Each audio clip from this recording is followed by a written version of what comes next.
Isipin ang mga high school student na naghahanap ng masarap at abot kayang pagkain. Sa harap nila ay ang menu ng NEDA 64 Meal Plan. Isang programa ng gobyerno na naglalayong magbigay ng masustansyang pagkain sa mga mag-aaral.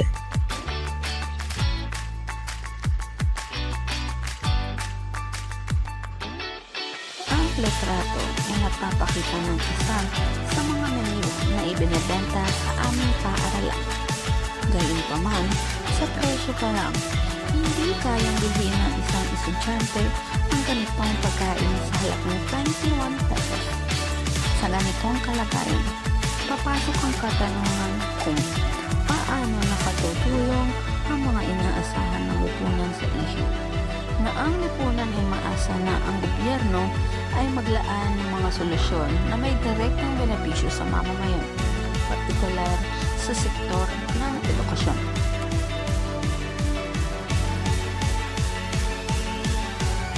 Halimbawa, ito ang reaksyon ng dalawang estudyante sa presyo ng pagkain na nasa kanilang harapan matapos nilang matanggap ang balita tungkol sa 64 Meal Plan ng National Economic and Development Authority. Dito makikita kung paano na-impluwensyahan ng mga halaga ng kultura ang mga gawin ng mga estudyante sa pagpili ng pagkain. Sa kanilang paniniwala, ang pagkain ay hindi dapat lamang mura, kundi masarap at abot kaya.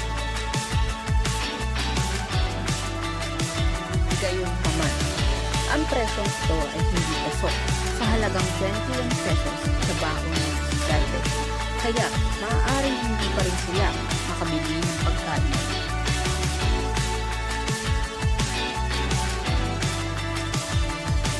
Tingnan naman natin ang mga tinatawag na murang pagkain. Pero, mura nga ba talaga?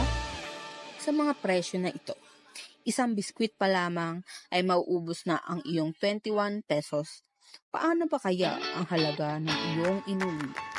Dito makikita kung paano hinubugog ng wika ang ating pananaw sa paksa na ang paggamit ng salitang mura ay maaaring magbigay ng impresyon na abot kaya.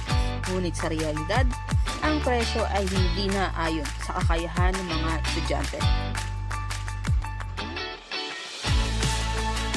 Ngunit, paano tinatalakay ng iba't ibang lipunan o grupo ang konsepto o paksang pinili? Alam ng marami na ang 64 Meal Plan ay hindi talaga nagbibigay ng masustansyang pagkain. Halimbawa, sa litratong ito, Created using Powtoon.